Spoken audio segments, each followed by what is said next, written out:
Morning, everyone. Okay, good morning, everyone. This is a historic day. And yesterday, across this great land, we were celebrating Canada Day, and today we're celebrating Canada Strong Day. Because in a more dangerous and divided world, our strategy has been and continues to be to focus on what we can control, building our strength here at home and diversifying our partnerships abroad. And today, a series of initiatives we're going to announce, anchored here in British Columbia. We will catalyze, through these initiatives, over $200 billion in new investment, while advancing our trade agenda across Asia.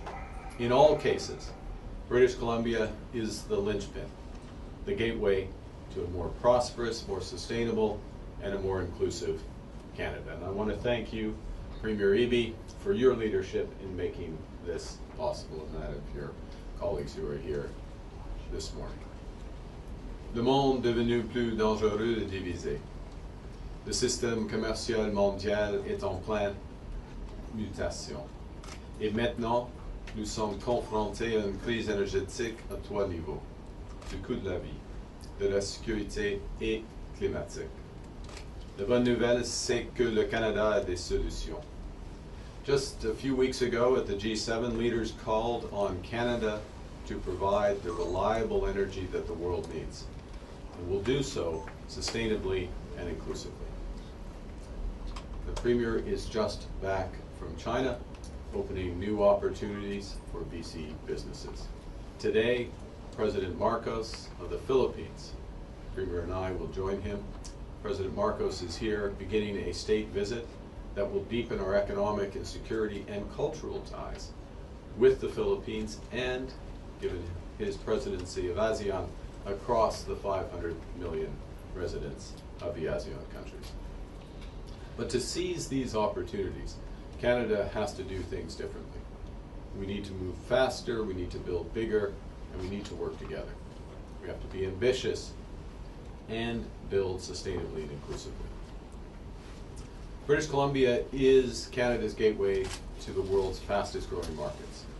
British Columbia's power grid produces amongst the cleanest and most reliable, affordable electricity in North America.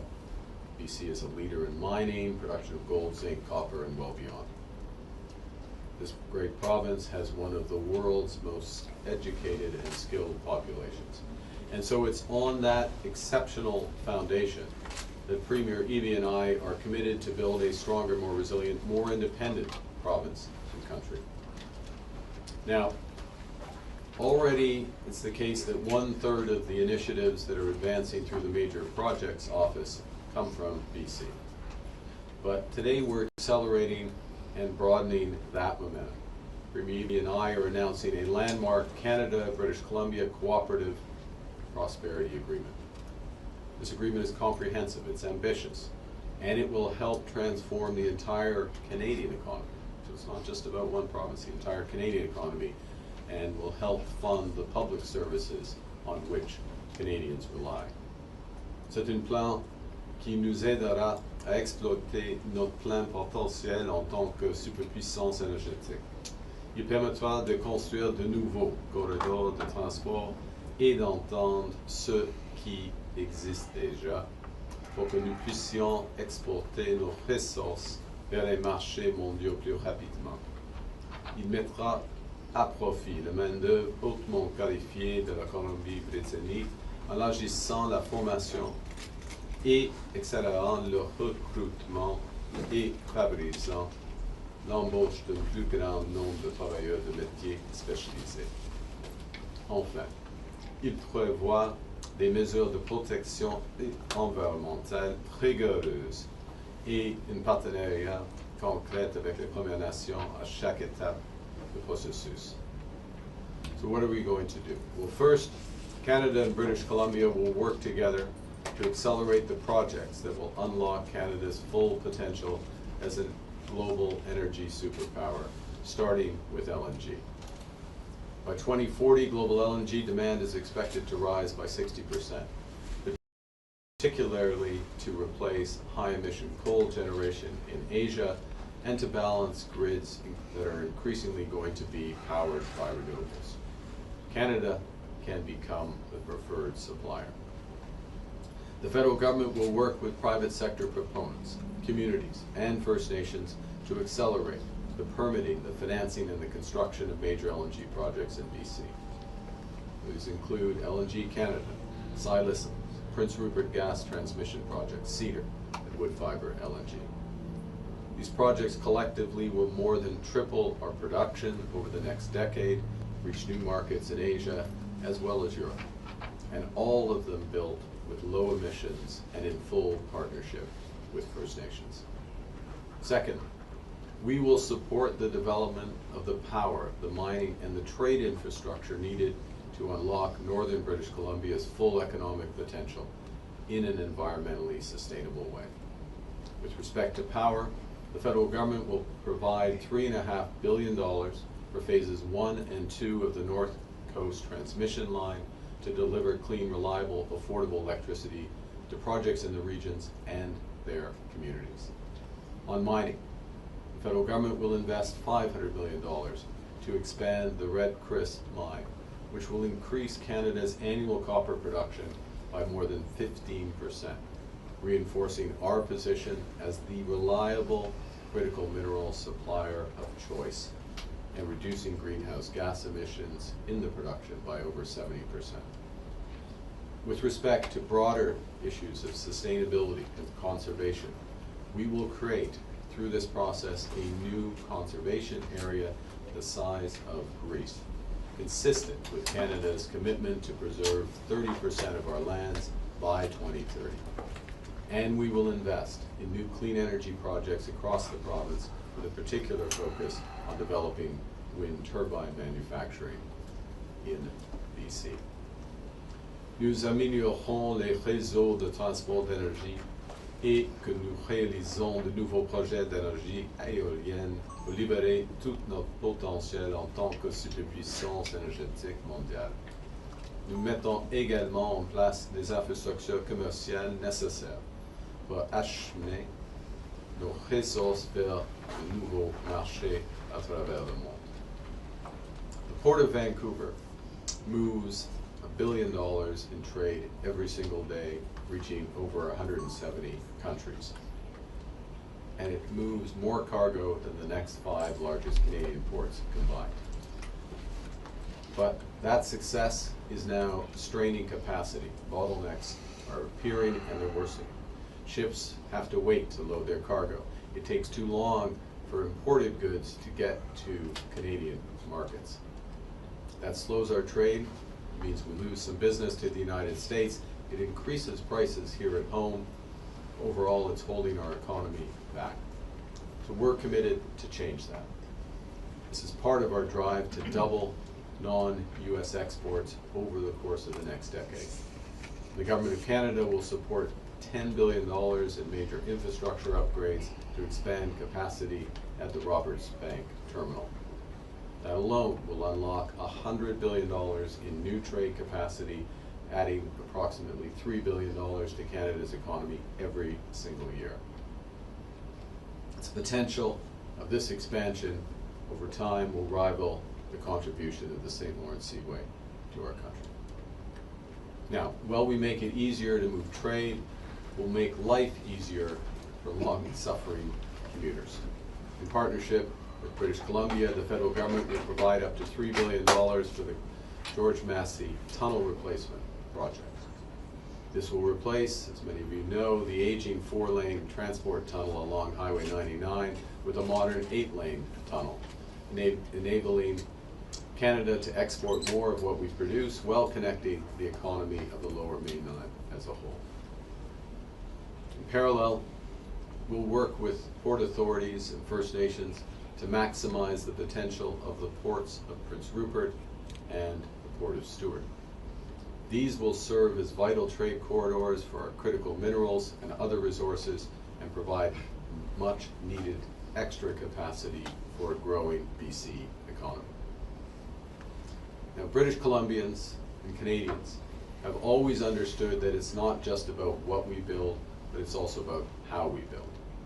And that's why we're building sustainably, including by establishing a new national carbon credit framework to build carbon markets that actually work, and by expanding BC's clean grid to where it can have the greatest impact. It's also through Canada's $250 million investment in the Whales Initiative to reinforce existing protection for Canada's whales, including the southern resident killer whale habitat alongside the BC coast. And we'll strengthen protections for coastal ecosystems by preventing oil spills and strengthening marine conservation through our new Oceans Protection Plan.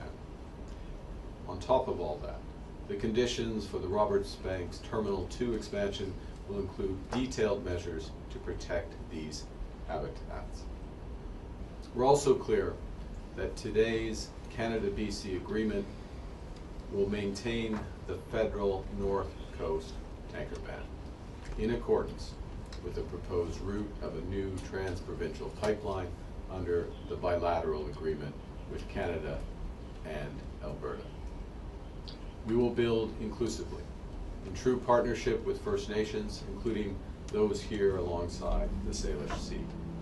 That means Indigenous ownership to give communities a direct stake in the projects and to deliver durable, long-lasting economic benefits. The scale of these opportunities is absolutely unprecedented, and we're committed that our agreement will provide the model for the future across the country. We will also build in solidarity with BC workers. Through the Team Canada Strong initiative, we're in the process of creating up to 100,000 skilled trades apprenticeships. And through this agreement, we will also provide $630 million for affordable childcare in British Columbia, so more British Columbians can participate in the growing economy as they wish. Throughout, we will prioritize Canadian materials, including BC lumber, steel, critical minerals. You know, there is a long, proud history of building in this province. That building has brought great prosperity, but also in retrospect, there have been some lessons. It hasn't always been done in the best way. I'll give a personal example here. My grandfather worked in the 30s and 40s, early 50s in the Anaconda copper mine in Britannia Beach, which at its peak provided 1/5 of the world's copper supply. Created great prosperity. It was foreign owned. The workers in that mine weren't always treated fairly. First Nations were excluded, and the environmental impact of that mine was largely ignored. This time, now, in partnership, we are building in the right way, in solidarity with workers, in full partnership with First Nations, and sustainably in a way that protects the lands and waters for generations to come. Today's landmark agreement is about building a Canada that works for all, and that's truly Canada Strong. Thank you very much for your attention, and now I would like to pass the floor to Premier Eby.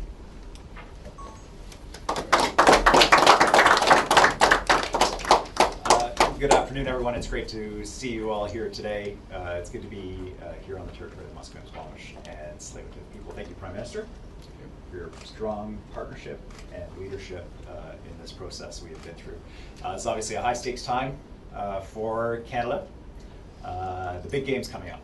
And Prime Minister, you know, this is a country when the chips are down, we really know how to come through, and this is a Prime Minister that is a tough negotiator and very persuasive, so do not be surprised if you see some Moroccan players crossing the field. Today is a big day for Canada. It's a big day for British Columbia. Together, we have secured a landmark, generational, multi-billion-dollar agreement with the federal government that sets BC on a trajectory, a generational path to prosperity. The Canada-British Columbia Cooperative Prosperity Agreement is about building the the kind of country we want, the kind of province we want, and BC's future, not just today, but for generations to come. It's all about leveraging our strengths in this province to deliver real benefits for British Columbians. It means more good jobs for workers in this province. It means more opportunities to train for better pay. It means faster commutes for people as we build critical infrastructure for the future of this province. It means less pollution as we build with clean BC electricity. And it means the kind of shared prosperity that supports strong public services, not just in this province, but right across the country. And we're doing all of this while protecting the beautiful places that make this province so remarkable. I am very proud to say that through our discussions and negotiations with the federal government, we have secured a commitment to keep the Northern Tanker Ban firmly in place, protecting British Columbia's pristine northern coast and the $2 billion plus economy that relies on it. This agreement recognizes the role that BC will play in building a stronger, more independent nation. At the heart of this agreement is a significant multi-billion-dollar federal investment in British Columbia, including a major new investment in the North Coast transmission line, $3.5 billion in net benefit for BC hydro ratepayers, hundreds of millions of dollars in critical support for the Red Chris mine expansion, and up to $3 billion towards the Massey Tunnel Replacement Project. Taken together, these projects don't just strengthen our economy, don't just support good jobs, they also build the crucial infrastructure that our country will need going forward. The North Coast transmission line, for example, will help power growth with clean, affordable, made-in-BC electricity, leveraging our advantages over other jurisdictions around the world. Red Chris is going to help strengthen Canada's critical minerals sector at a time when the world is looking to us for a stable supply of those metals and minerals. And the Massey Tunnel replacement will improve a critical transportation corridor that people rely on every single day. This agreement also advances commitments to workforce training, childcare, unionized labor, and watershed protection.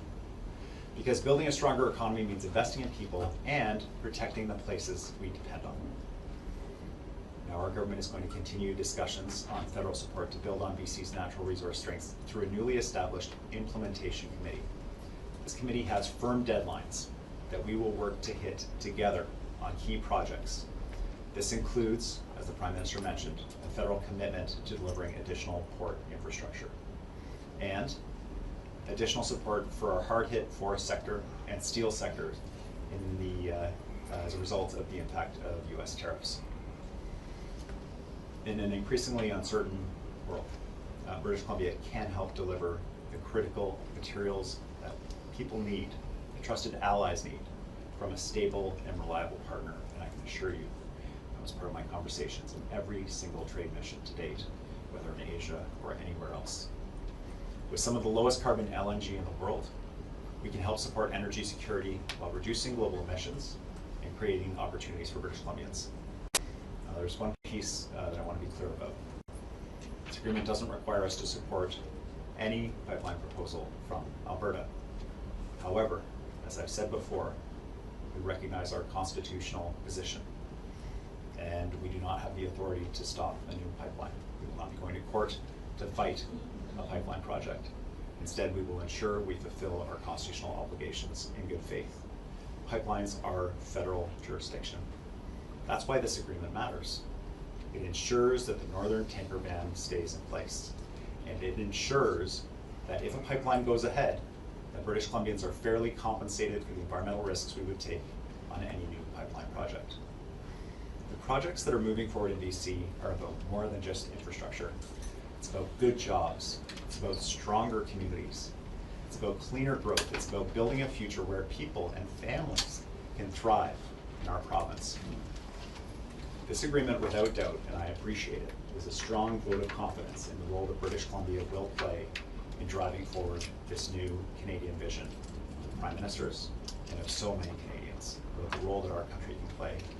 Over the next 3 years, our province is poised to deliver more than $88 billion in new major projects. That is an enormous opportunity for our province and for Canada. At a time of global uncertainty, Canada needs reliable trading partners, stronger infrastructure, and new sources of economic growth, and BC will help with all of those efforts. By securing our fair share through this agreement, we're putting ourselves in a stronger position to support economic growth and improve the public services that everybody counts on. This partnership shows what is possible when governments work together and focus on improving people's lives. For too long, British Columbians sent out more money than we received back in federal supports. We haven't been receiving our fair share, but today that is changing. Prime Minister Carney understands British Columbia. He understands that here in BC, economic growth, environmental protection, and reconciliation are not competing priorities, they force each other. Many of the opportunities before us depend on protecting the coast, safeguarding watersheds, and building responsibly. And major projects move forward most successfully when First Nations are partners, supporters, and owners of those projects. That is the formula that works in BC. That is how we create lasting prosperity. Now, the Prime Minister has been a strong supporter of this vision. He's been a tough negotiator through this process, but he's one who recognizes the strengths of this province and the role that we all play in Canada's future. For British Columbians, this comes down to just a few things. More good jobs, more opportunities to train for those jobs, continued progress to support parents with affordable childcare, major infrastructure projects moving forward, a protected northern coastline, growth powered by Made in BC, clean electricity, and a stronger future with better public services. We fought hard for BC's interests, and we secured an agreement that delivers real benefits for British Columbians. I am very grateful to the Prime Minister for his partnership in this work and for recognizing that BC has a key role to play in building a stronger and more independent Canada. Thank you very much. We'll now turn to questions. We'll do 20 minutes of questions. Please identify yourself and who the question is for. S'il vous plaît, vous identifiez et à qui s'adresse la question. Première question, first question. Hi, bonjour. Une question en français pour le Premier ministre Carney. Qu'est-ce que cette entente dit au sujet du moratoire relatif aux pétroliers et qu'est-ce que ça va vouloir dire pour les projets de pipeline de Daniel Smith que vous allez voir cet après-midi? La première partie de votre question, c'est quel moratoire? Il n'y a pas de quel moratoire? Le tanker ban. Le tanker ban. Oui, oui. Oh, Qu'est-ce oui, que ça dit en français? Oui, c'est ça. En français, c'est absolument. Merci pour votre question. Oui. C'est absolument clair dans l'accord entre la Colombie-Britannique et le gouvernement du Canada que le tanker ban, le moratoire, reste en place. Alors, rester en place, on va protéger la côte nord de la Colombie-Britannique, du Canada, en effet, et ça va être là. En ce qui concerne la route possible de oléoduc qui va être proposée par l'Alberta, peut-être cet après-midi, on verra. J'étais Julie Landry de Radio-Canada. Merci. Prochaine question. Next question. Hey, John Hernandez, CBC News here. One for the Prime Minister, but the Premier might want to weigh in as well. On the pipeline, are you still prepared to pursue it over the objections we've heard from the man standing next to you? Well, two things. One, I'll just repeat what I just said in French, which is that more detailed discussions of the pipeline, I think, are best kept to later today. We'll have an availability with the Premier of Alberta. Secondly, I'll refer back, and of course the Premier, I'll refer back to the Premier's comments, which recognize the constitutional arrangements in Canada, which recognize a good faith undertaking, but also which recognize a series of expectations around any proposed pipeline, the tanker ban remaining in place, proceeding with carbon capture associated or other emission reduction measures associated with that, and full partnership and consultations partnership over time with First Nations, so Section 35 equivalent partnership. All positions that the Government of Canada support and has supported from the start, but the Premier may wish to add. Thank you. I want to reflect on the fact that the federal government was under no obligation to sit down with us to talk about the pipeline. This is an area of federal responsibility under the law. We learned this the hard way on the last pipeline. And so the decision to sit down with us, to hear British Columbia's concerns, and to ensure that as best as possible we found a path forward on British Columbia's interests while respecting our North Coast was, in my opinion, a sign of leadership and a commitment to collaborative federalism, to Canada that works. The position of British Columbia has been very clear. There is no way that we see a new bitumen pipeline going through the north of the province, the removal of the tanker ban, and the compromising of multi-billion dollars of private sector projects. The fact that that tanker ban is uplifted, respected, and committed to, again, by the federal government in this agreement is a significant win for British Columbia. We have anxiety about the impact of any new pipeline project, period, on British Columbia's coast, which is why in this agreement there are very clear safeguards in place around spill protection, around British Columbia's participation. We know our legal position, we understand it, and we commit in this document to engaging when and if a pipeline proposal comes forward in good faith if these commitments are adhered to, and that is what this agreement is about. Next question. Hi, Daria Zardar from Global News. This might be for both of you. What kind of money will BC get from Ottawa over its carbon pricing?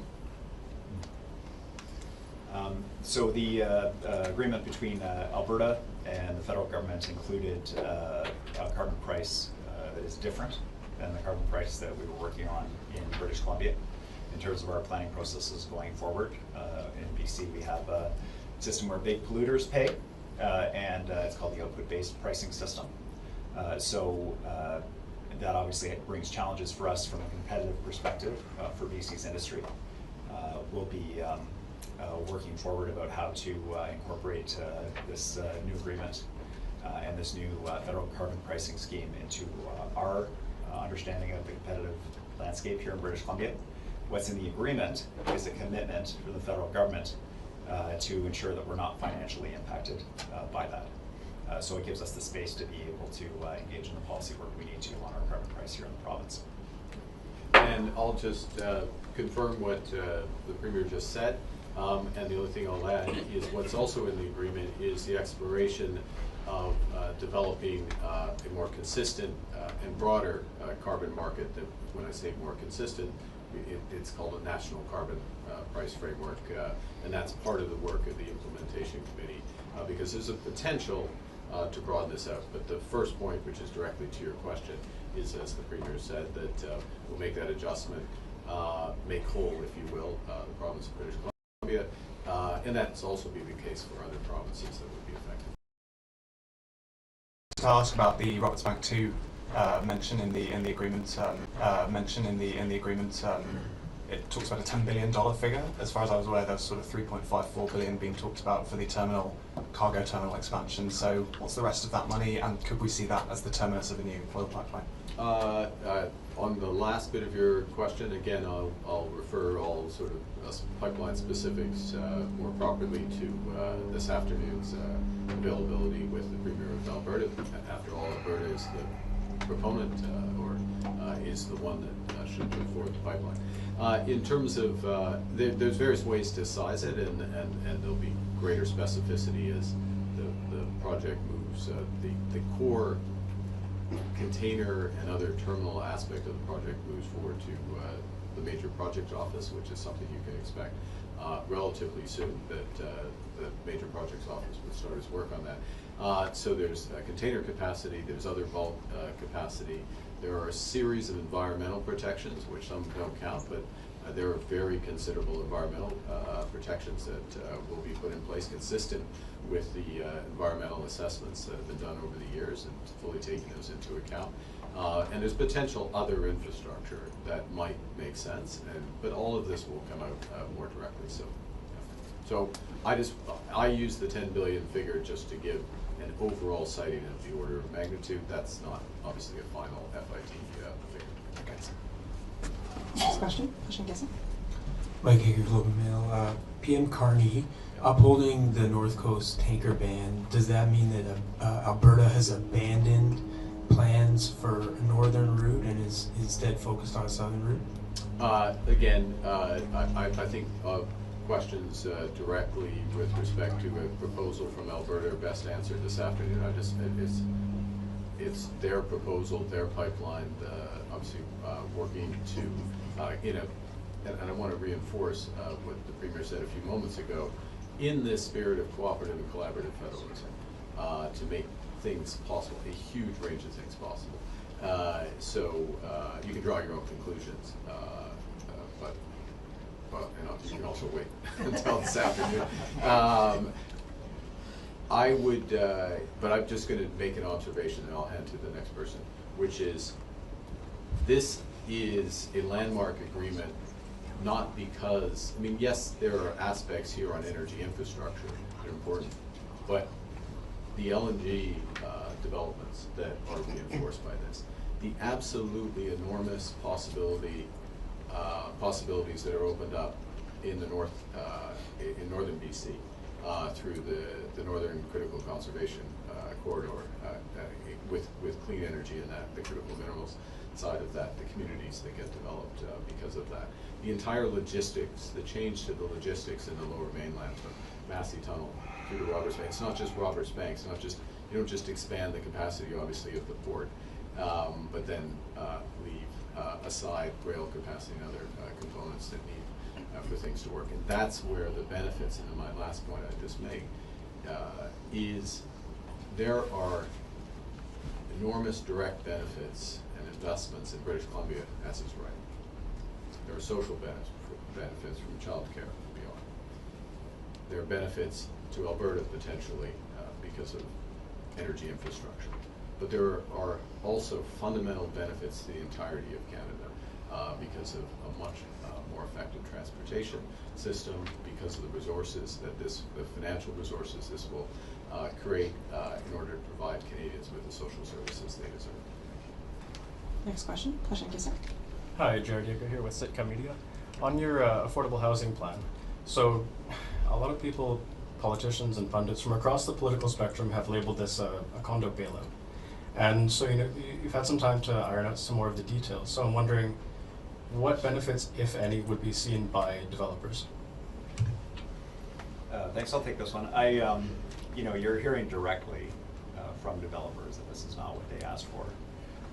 And it is not, from their perspective, a bailout. When you buy something that's on liquidation, you don't sell yourself on supporting a bailout for the store. This is an opportunity for us to recognize the reality that people can't wait for housing. We can buy housing at below our construction cost and make it available affordably. And if we don't do it, someone else will do it, large private sector investors, and make them available for rent for profit and then flip them. These condos will be purchased. And so we're seeking to purchase a small number of them to make them available for affordable housing at a price we could not build them for, and on a timeline we could not deliver them on. I would like the opportunity to actually launch this program so that British Columbians and Canadians can see it and see the opportunity that is presented here. As just one example, we have absolutely no plans to do this in Vancouver because the numbers just don't work.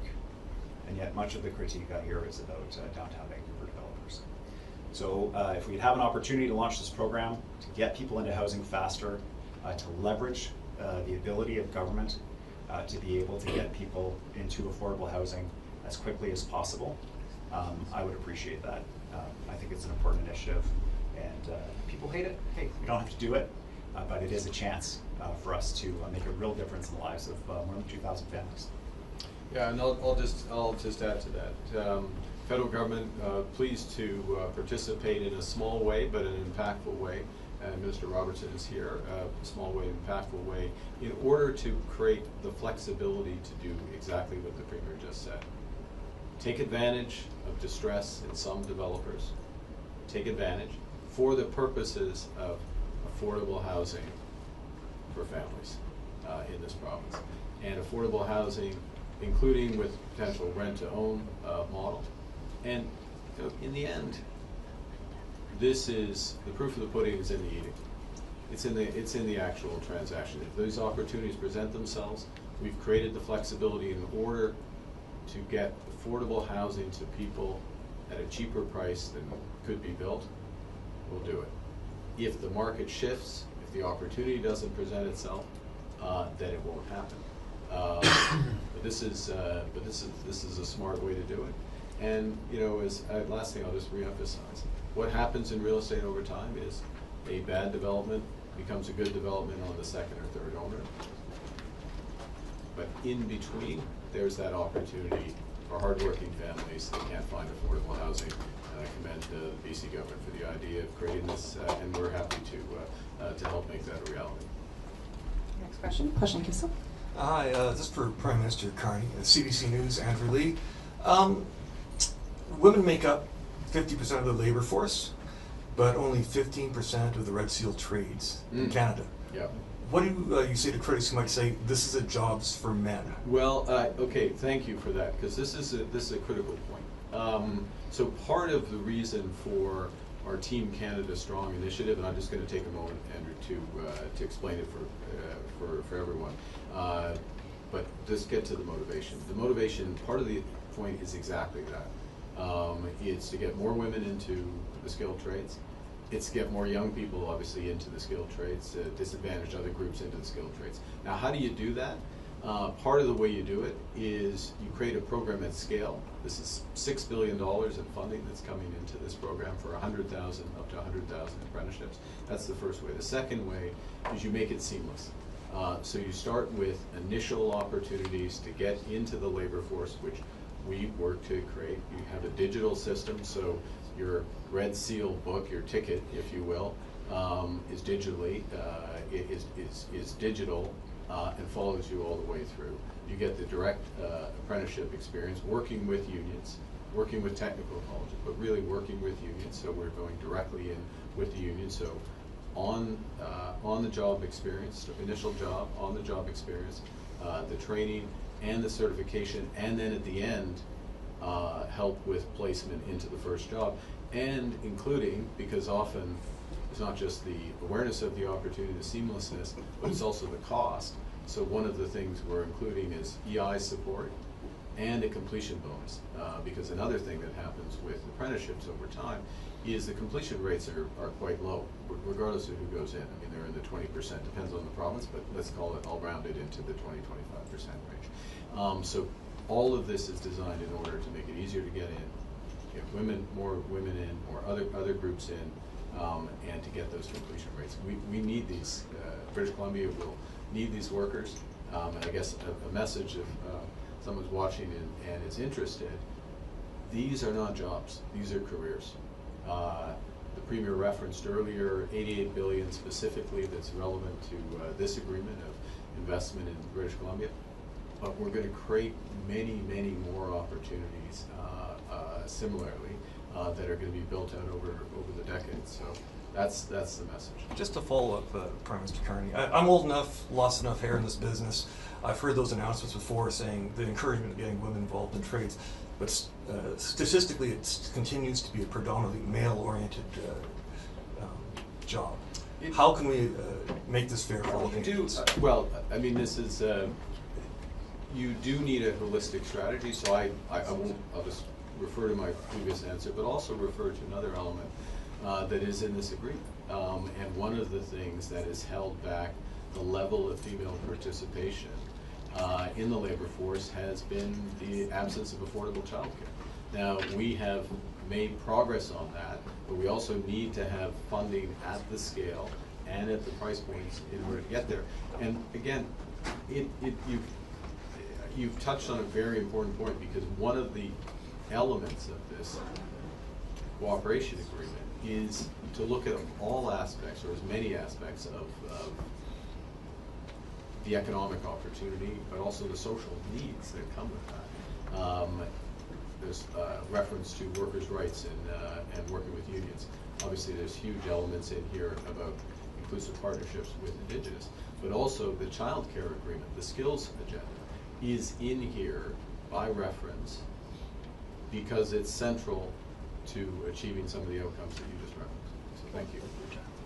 Thanks. I'll just hop in here because British Columbia spent a lot of time working on how we can encourage more women into the trades. That included engaging with women directly and saying, what can we do?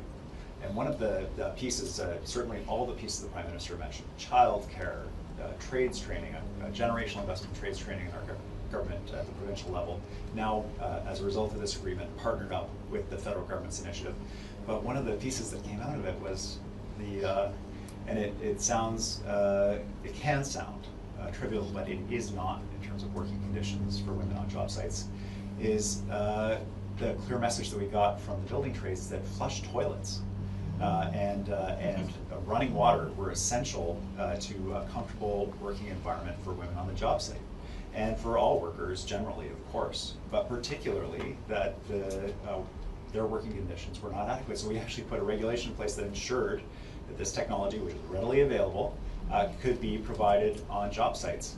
Part of this work is about tracking as well. And so when we have community benefits agreements, when we have project labor agreements, we are tracking with employers the number of women, the number of underrepresented groups, and we are seeking to improve those numbers. Tracking, accountability, listening to women about what they need on the job site. This is all part of our strategy in BC. We'll have time for one last question. Dernière question. Thank you very much. Chuck Chang with the Canadian Press. This question is for Prime Minister Carney. How would you respond to those who would characterize what you announced today in BC as a quid pro quo to what you will be announcing with Premier Smith later this afternoon? Thank you. Thank you for the question. I think partly the nature of the last response, a series of other things we've touched on, answer that. This is a comprehensive, ambitious, multi-year agreement. It helps with the next phase of this economy. It helps with the transformation of the Canadian economy. I'm going to come back to where I started. This is Canada's Strong Day. This is a representation of what we are all trying to accomplish to make Canada more independent, more resilient, more prosperous, more sustainable, more inclusive. And all of those elements are in this agreement. All of those elements were in the Premier's most recent trade mission, ended last night, I think, if I have my time right, to China. All of those elements will be in our discussion with President Marcos, which will begin in a few minutes. It's about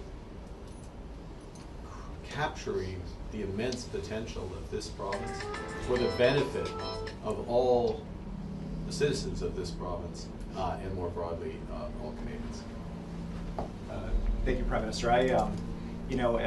One of the realities of British Columbians is we build big things, we get big things done, and to be honest, we've been a bit quiet about it, those days are over. We are proud of what we're doing here in British Columbia. When we look at what's happening at the Major Projects Office, the projects that are there, they're BC projects. When we look at the opportunities in the fast-growing markets in Asia, those opportunities run through British Columbia. We are delivering the economic growth and prosperity for the country. When we have our economic strategy, it's called Look West, because we really felt the need to draw attention to what's happening here in British Columbia to the rest of Canada, and particularly to Ottawa. And I will say in this agreement that the federal government, specifically the Prime Minister, has recognized what's happening here in BC.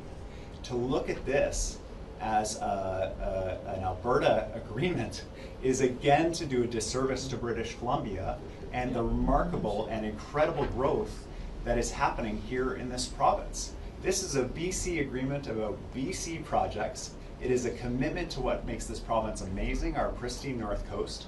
It is a recognition of our role in the cooperative federalism across the country that we play every single day with our ports and infrastructure, and it is a commitment to the next generation, that is not just going to continue, but it is going to improve and people are going to be able to participate. And so I understand Alberta is going to make an announcement tonight. That's Alberta's announcement. This is a BC agreement about BC projects. On our map, approaches $20 billion in commitments to this province. It is a generational federal commitment that we have been asking for a long time and have never seen. And I want to thank the Prime Minister for his leadership in helping us deliver.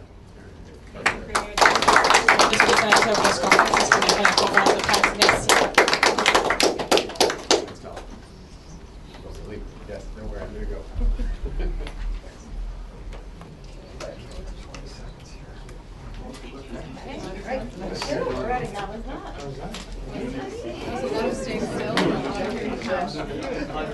I was getting a little wiggy, but you did very good. Being very still.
was said there was also the possibility of asking him about how he feels in retrospect now about this. How is that?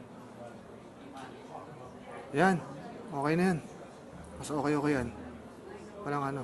Oo. Moscow. May isa pa eh. Itong isa. Ano itong mataas na to? Yung malbaba. Ano yan?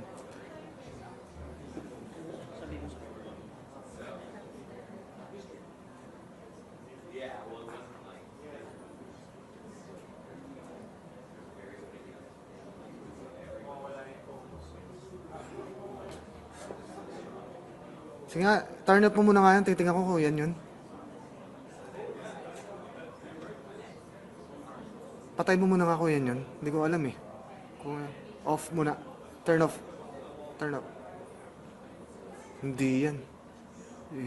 Ewan, ito yata yung gitna or yung ito. Isa. Yung isa, pre. Parang... Pero pag dito, okay lang eh. Yan lang talaga problema pag dito yun.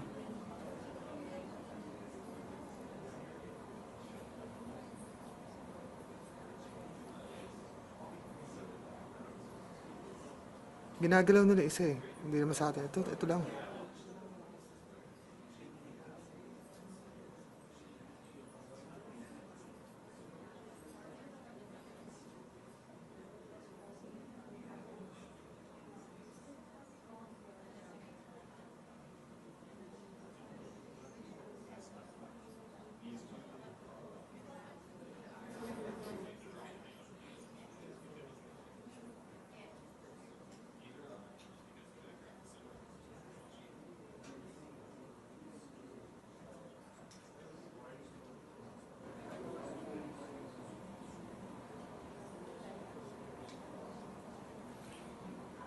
Yan siya. Siya yan. Siya yan. Oh, siya yung nakakasilaw masyado.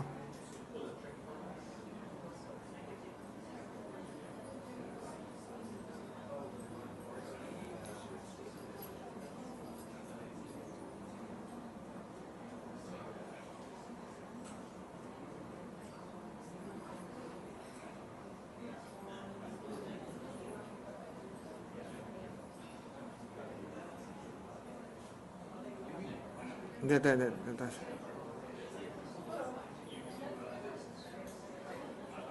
Papatay mo na yan, Doy. Papatay mo na yan. Ang sakit sa mata. Patay mo muna sa bukan na. Patay mo muna. Turn off. Please turn off. Can you turn it off?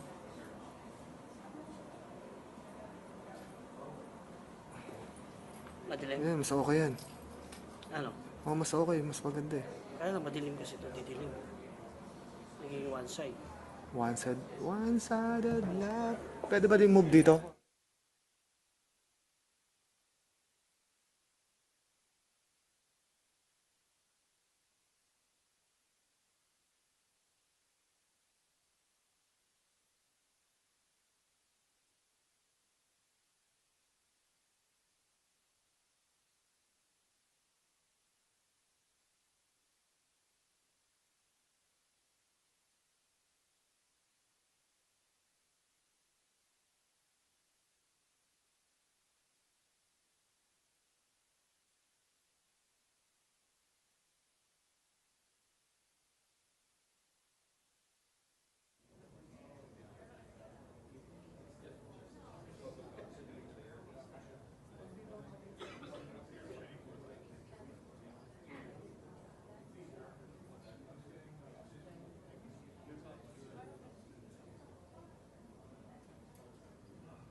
This one? I think that's audience.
Wala, ito na talaga yung ano eh.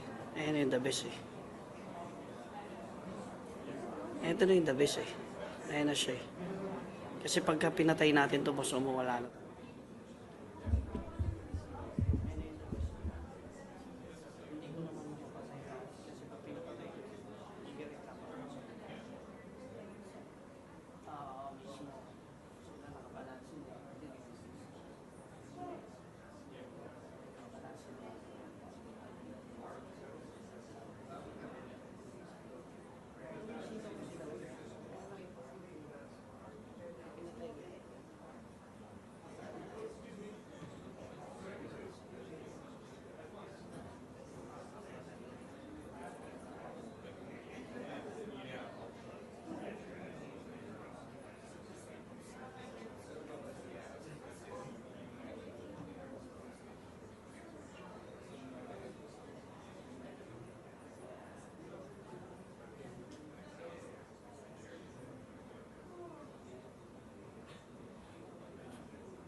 Did it go?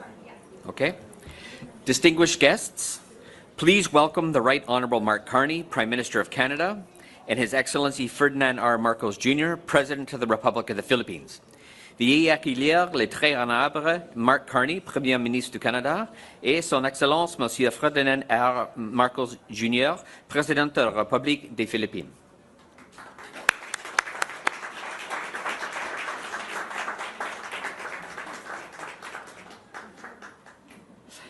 Thank you. We will now proceed with the signing ceremony. For Canada, the Honourable Anita Anand, Minister of Foreign Affairs, and for the Republic of the Philippines, Acting Secretary Juan Miguel T. Cuna, Department of Environment and Natural Resources. Pour le Canada, le Honorable Anita Anand, Ministère des Affaires étrangères, et pour la République des Philippines, le Secrétaire par intérim Juan Miguel T. Cuna, Ministère de l'Environnement et des Ressources naturelles. Minister Anand and Secretary Cuna are signing the joint declaration of intent concerning energy and natural resources between Canada and the Philippines.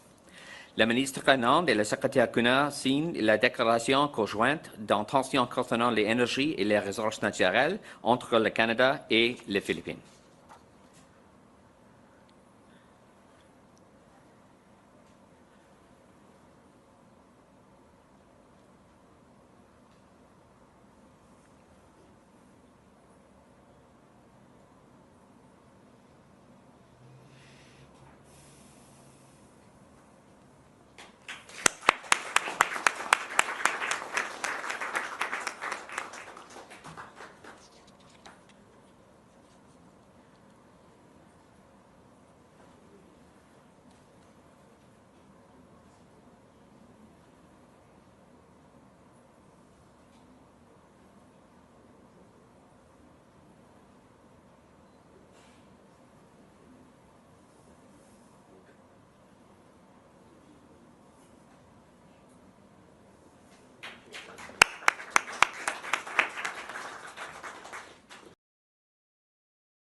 The next signatories. For Canada, the Honourable Mark Miller, Minister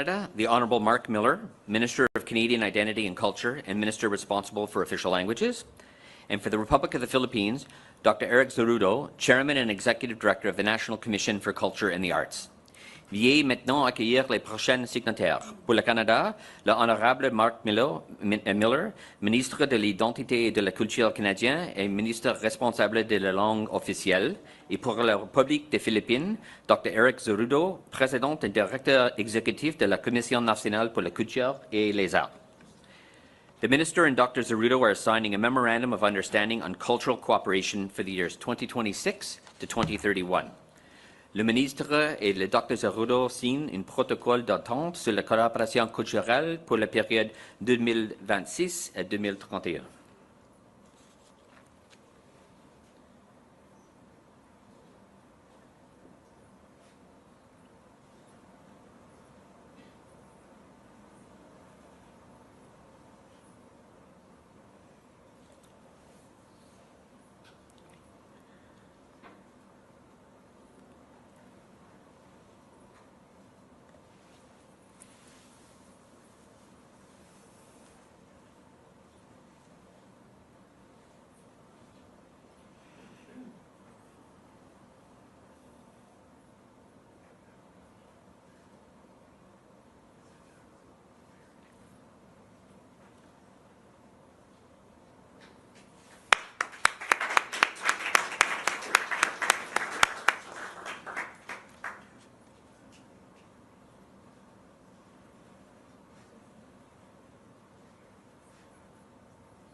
Now, please welcome the next signatories. For Canada, the Honourable Reshi Valdez, Minister of Women and Gender Equality and Secretary of State for Small Business and Tourism.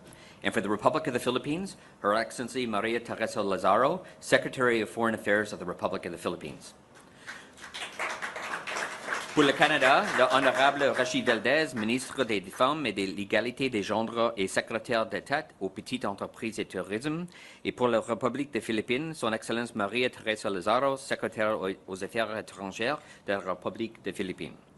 The Minister and the Secretary are signing the Memorandum of Understanding on Tourism Cooperation. La ministre et le secrétaire signent le protocole d'entente concernant la coopération en matière de tourisme.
Now, please welcome the next signatories. For Canada, the Honourable Anita Anand, Minister of Foreign Affairs, and for the Republic of the Philippines, Secretary Hans Leo J. Cactac, Department of Migrant Workers. Veuillez maintenant accueillir les prochains signataires. Pour le Canada, le Honorable Anita Anand, Ministre des Affaires étrangères, et pour la République des Philippines, le Secrétaire Hans Leo J. Cactac, Ministère des Travailleurs Migrants. Minister Anand and Secretary Cactac are signing a joint declaration of intent concerning labor and migration cooperation. La ministre Anand et le secrétaire Cactac signent une déclaration conjointe en tension concernant la coopération en matière de travail et de migration.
Thank you. This concludes the official signing ceremony. Merci. Ceci conclut la cérémonie de signature officielle. Leaders, I would like to invite you to take your place at the podiums. We will now proceed with the press conference.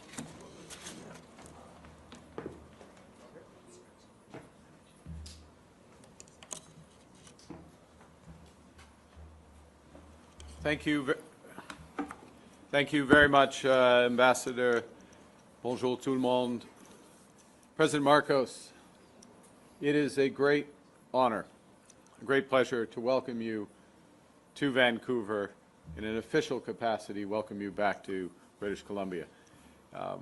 I trust that you will feel at home here because the Filipino community is at the very heart of Canada. Canada is home to more than 1 million Filipino Canadians.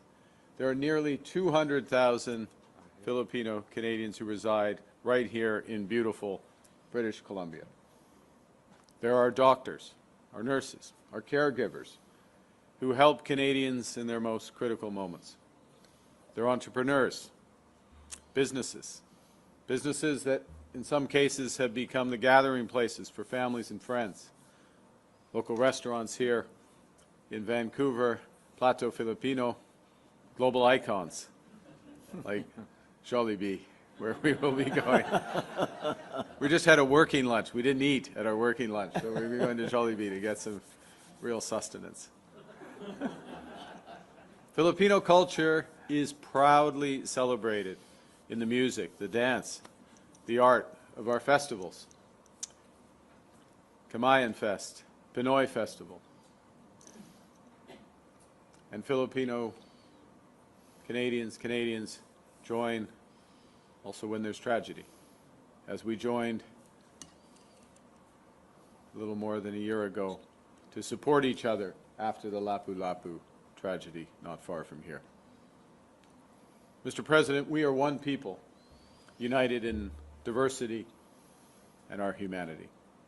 And Filipino Canadians are also helping to lead our nation, including my colleague, Richie Valdez, Canada's first Filipina member of Parliament, our first Filipina cabinet minister.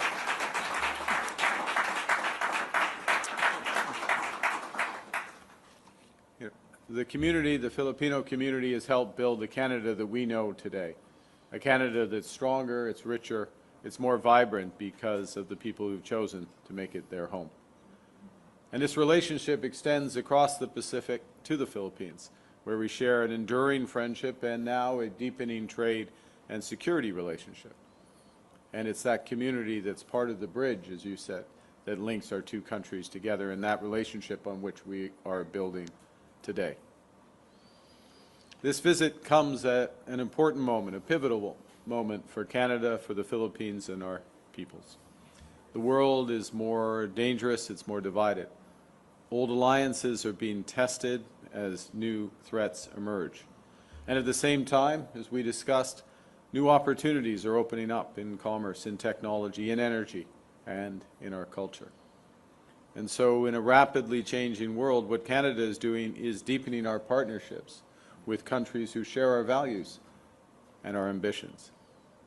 And to that end, we're deepening our trade and investment across ASEAN, the fastest growing region in the world.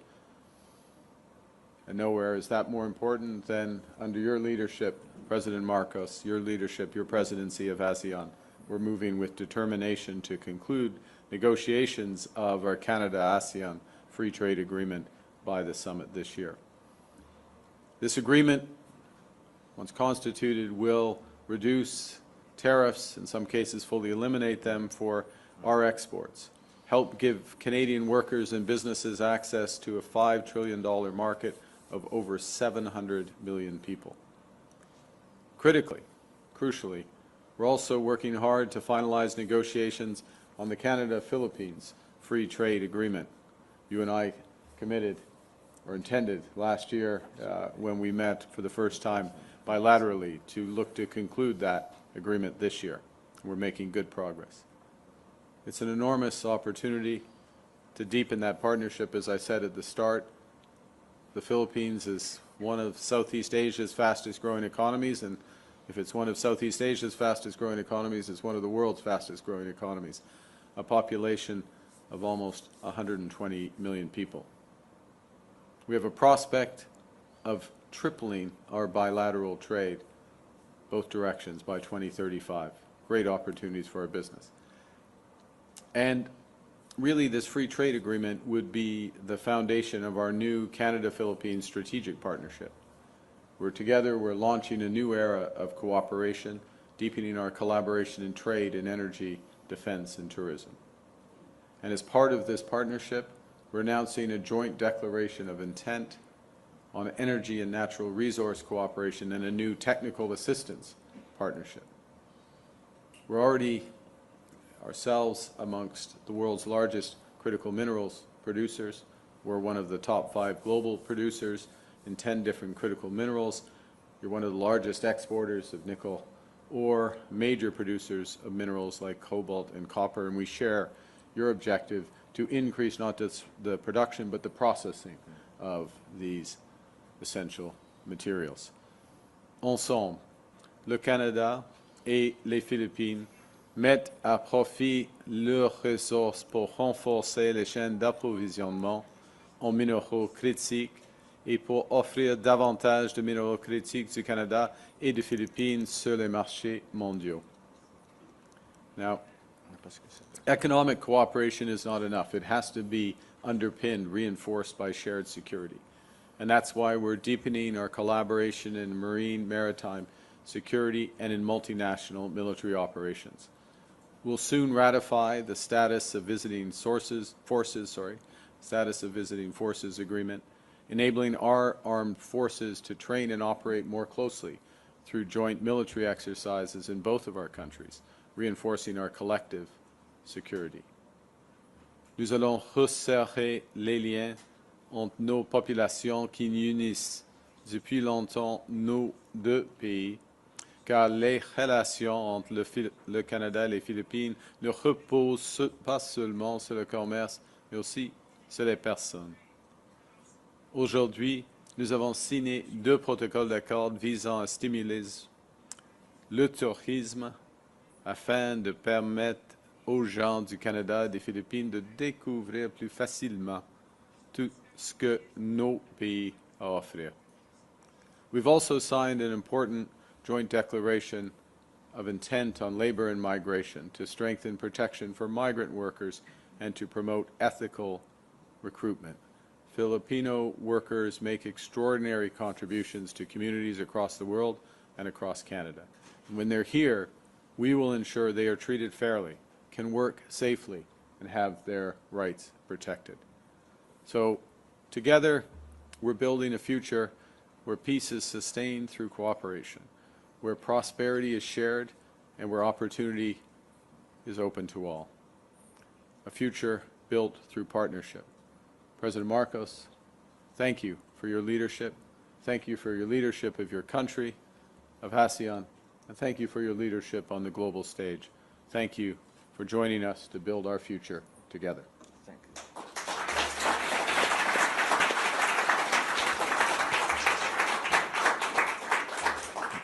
The Right Honourable Prime Minister Mark Carney, the esteemed members of the Canadian and Philippine delegations, friends from the media, ladies and gentlemen, a good afternoon to you all, and a belated Happy Canada Day to all our Canadian friends. I am so pleased to be able to visit Canada upon the invitation of Prime Minister Carney and to have the opportunity to meet him here in British Columbia. Arriving in British Columbia carries a deep symbolic significance, as the first documented Filipino arrival in Canada happened in this province's Bowen Island in 1861. Prime Minister Carney and I had a one-on-one meeting this morning where we discussed the positive trajectory of our bilateral relations and the ways forward to ensure a sustained and dynamic partnership. This was followed by an expanded bilateral meeting together with our delegations. Today, I am pleased to announce the elevation of our bilateral relationship to a strategic partnership. We have tasked our foreign ministers to draw up a plan of action to pursue our shared commitment to work together in adapting to shifting global realities, addressing shared challenges, and building capacities for future-ready partnership. We recognize that robust defense and security cooperation underpins the strong momentum of our relations. Recent milestones in this pillar underscore the shared commitment of our countries in ensuring that our peoples continue to live in peaceful and secure regions.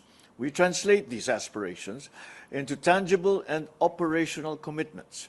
We welcome the signing of the Status of Visiting Forces Agreement in November 2025 in Manila, the signing of the Mutual Logistics Support Arrangement, and the Statement of Intent on Strengthening Defense Cooperation between the Philippines and Canada just 2 weeks ago in Ottawa. A strategic partnership is defined not just by deep and close relations, but also by the reliability of that partnership. To this end, we spoke about the importance of peace and stability in the Indo-Pacific and Canada's increasing engagement in the region under its Indo-Pacific strategy. I commend the IPS and emphasize the importance on building its initiatives both at the bilateral and multilateral levels. I also thank Canada for its dark vessel detection program, which was deployed to the Philippines under the strategy to aid the country in combating illegal, unreported, and unregulated fishing. and increase maritime domain awareness. I conveyed keen interest in the continuation of the DVD program in Philippine waters.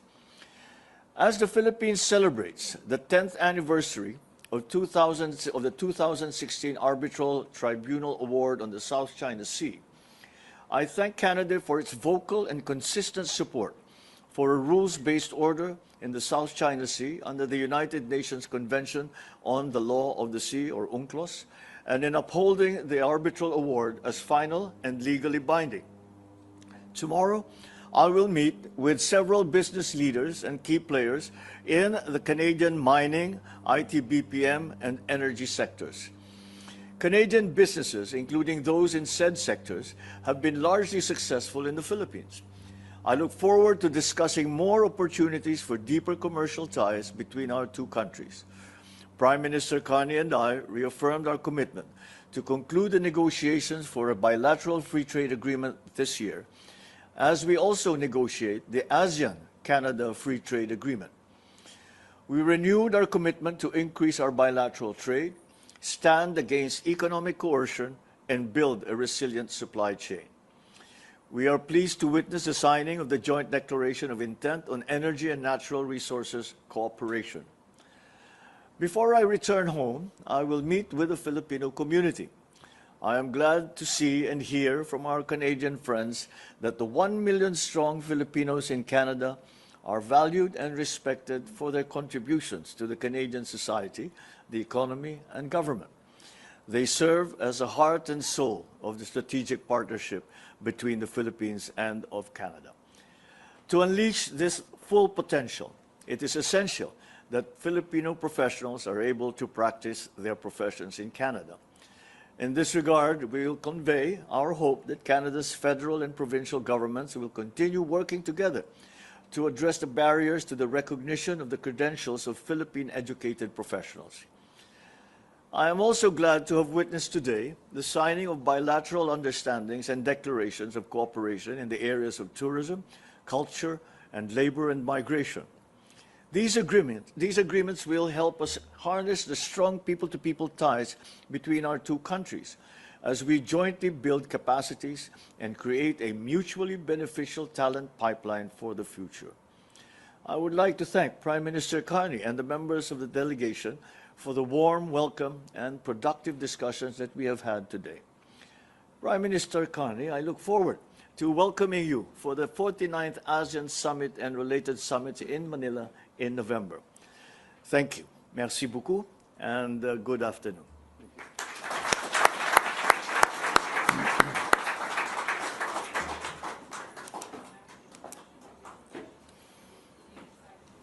Philippine side, first question, Global News, go ahead. I think there's a bit of a delay before it comes, but it'll get there.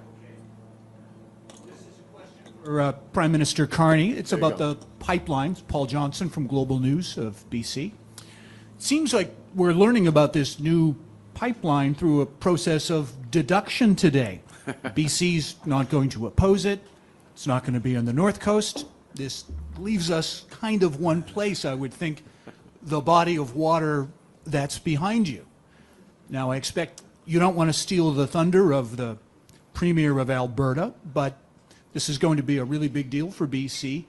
Any details you could share with us here on where this pipeline is likely going to go?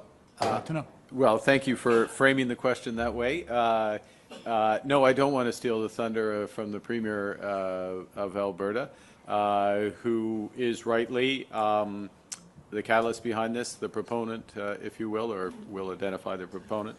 There will be a media availability in a few hours in Alberta. We'll go through that. I think what's important about the agreement that we announced here today, and I'm going to paraphrase Premier Eby because I entirely agree, it's an agreement that is transformative, it's comprehensive, it's ambitious, it moves to realize the full potential of British Columbia and Canada as a gateway to Asia. And across all forms of energy, across critical minerals, across a huge expansion of trade capacity, Port of Vancouver, much improved logistics, including commute times for long-suffering families here in the lower mainland through Massey Tunnel. And I think what is particularly instructive, and I'll end here, is that it is happening on a day when President Marcos is here. President's visit was the anchor for today's announcement. I was always coming here, the Premier coming to see the President, because of the importance of these ties and some of the potential and how we're going to build on those ties. That is part of what we as a country, as Canada, can realize, bringing together our people-to-people ties, 1 million Filipino Canadians, with our commercial and cultural opportunities. And you saw that in the accords signed moments ago. Thank you. Prochaine question. Next question to the Philippines. Good afternoon, Mr. President and Mr. Prime Minister. My name is Bekopin. I am from Rappler. You've both spoken on the importance of middle powers working together amid superpower competition, disruptions to the rules-based international order. So I wonder, do you think existing multilateral and unilateral arrangements are enough? Are they working? What role do you think superpowers then, like the US and China, should be playing? And since the Prime Minister mentioned that old alliances are being tested, does it then still make sense to see the United States as a reliable partner? Thank you.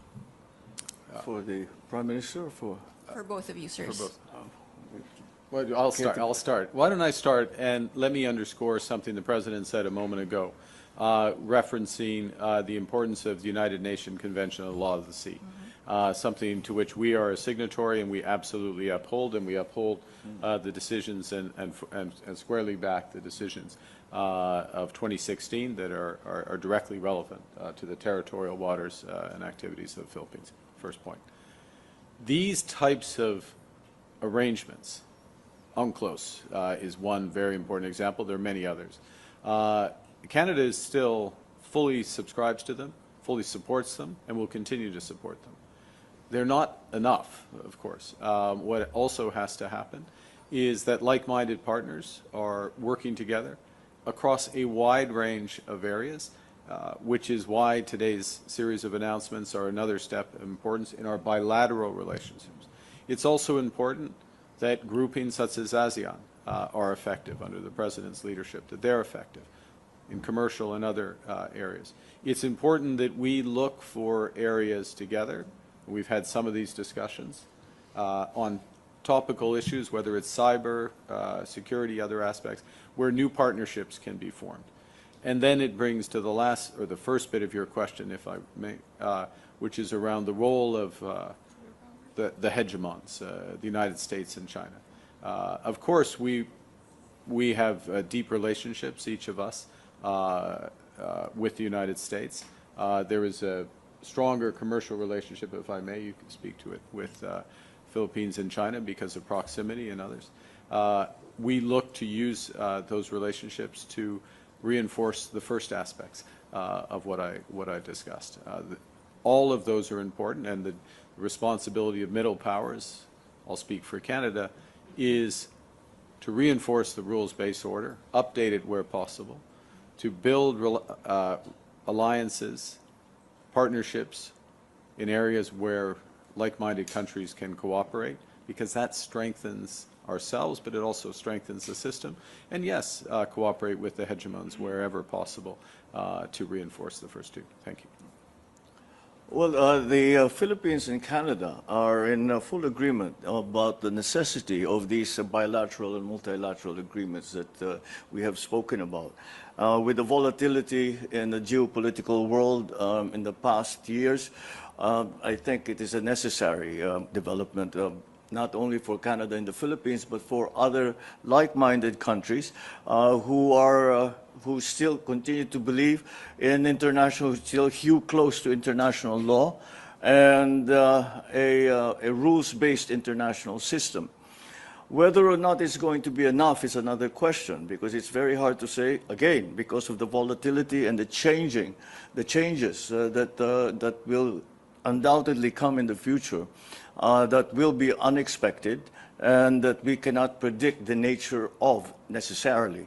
And so, again, it is it is very, very clear, I think, to most countries and the leaders of those countries that these bilateral and multilateral exchanges and alliances and partnerships become necessary so that when we face the volatility that I spoke about, that we are facing it from a much larger base, as it were, which will bring us hopefully the stability and will give us the options to adjust.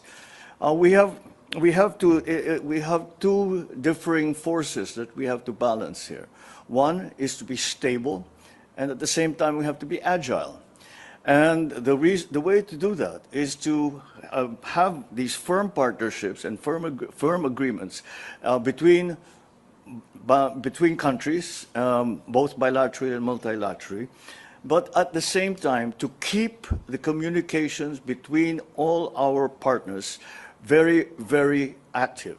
In that way, we can move together and we can react together. And again, it will give us a stronger base to work from, to maintain that stability, to maintain the peace. And this is all what we are working for. And I continue to believe that it is the right direction to take. Next question, prochaine question to Canada. Teresa Barrera, Omni TV Filipino News. Hello, Mr. Prime Minister and Mr. President. With a potential free trade agreement on the horizon, how can Canadians and Filipinos ensure that companies and systems involved in future free trade uphold values such as honesty, dignity of human rights, and non-corruption? Well, thank you for that question, because it goes to the heart of our values, and it's one of the reasons why we look to pursue deeper commercial ties, deeper security and other ties with the Philippines. These commitments to exactly that: human rights, dignity in work, and the fight against corruption in all its forms. Let me just give one example from today, which is the importance of the protocol just signed in terms of workers' rights in Canada. If I may suggest, this is the first of its kind that has been struck. It's been struck because of the value we both place on this issue. It provides a framework for, I would hope, future accords with other jurisdictions, and we as Canada will work to uphold, without question, these rights and be accountable if that is not the case. And I think that, and I'll stop on this, which is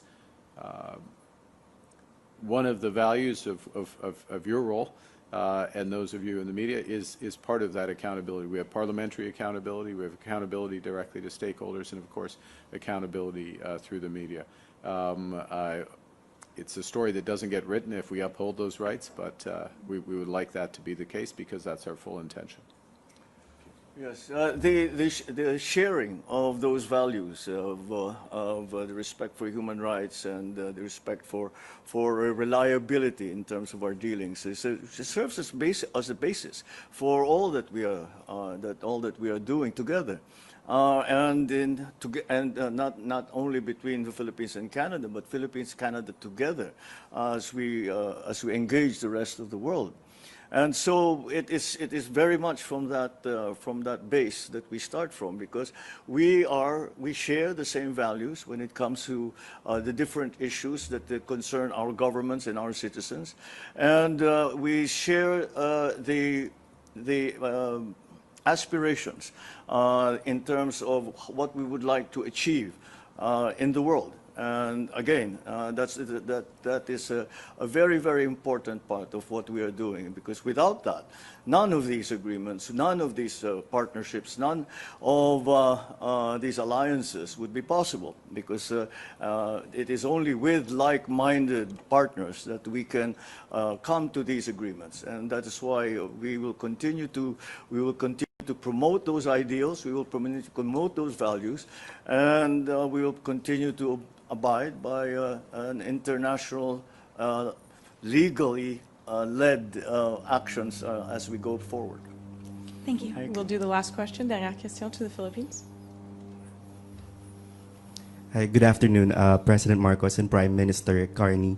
To both leaders, the Philippines' new middle income status is somewhat a seal of good housekeeping and a coming out of the country to the international markets and the business community, in particular investments from Canada. For some, economic growth is not the main attraction to engagement, but there are also qualitative criteria, which is similarly related to the previous question, good governance, upholding human rights, and anti-corruption efforts. So how important are these factors in convincing Canadian investors to stay for the long haul in the Philippines, and how can Canada and the Philippines enhance confidence-building measures to reach the goal? May I start? I guess, Yeah. should I? Okay, go. Actually, your media, your All right. question. That's a good point. Well, I think, as you say, it is a form of seal of good housekeeping in the sense that we are recognized that the economic policies that we have undertaken has led us to this. I don't know how you would call it, a heightening of our confidence in our economy.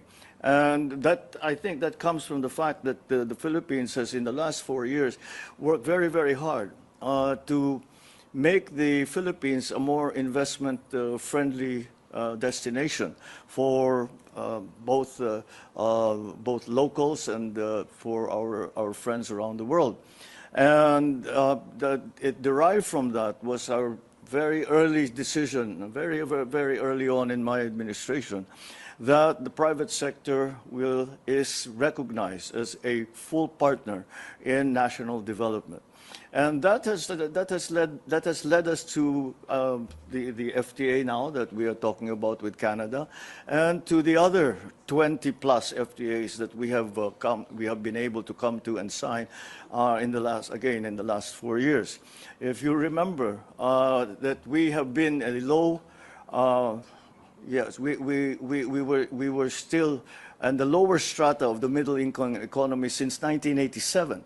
And it is just as well that it is about time that we moved up on that strata. We have changed that category somewhat. We certainly still have a ways to go. But I think that in terms of economic growth and in terms of being able to identify the sectors in our economy and in our government as well, that need to be amended, that need to be modified, that need to be modernized, really. And that, I think, that is what led to the World Bank giving us that recognition. Now that changes the rules a little bit for us, because we have to become less dependent on just straight out foreign grants, for example.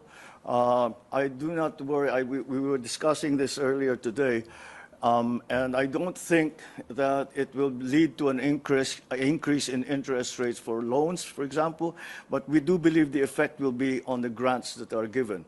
But nonetheless, that means in a way that can be interpreted as the World Bank saying you no longer need that. And we will replace that with investment. And that, I think, is a very, very important development for the Philippines and its economy. Well, I agree with everything the President just said. It is look, let's take the good with the good. It is a positive sign for the Philippines, this graduation. This doesn't happen, it's not something that reflects the latest economic statistic, a good quarter. It is something more broad and development that's been built over the course of the recent years.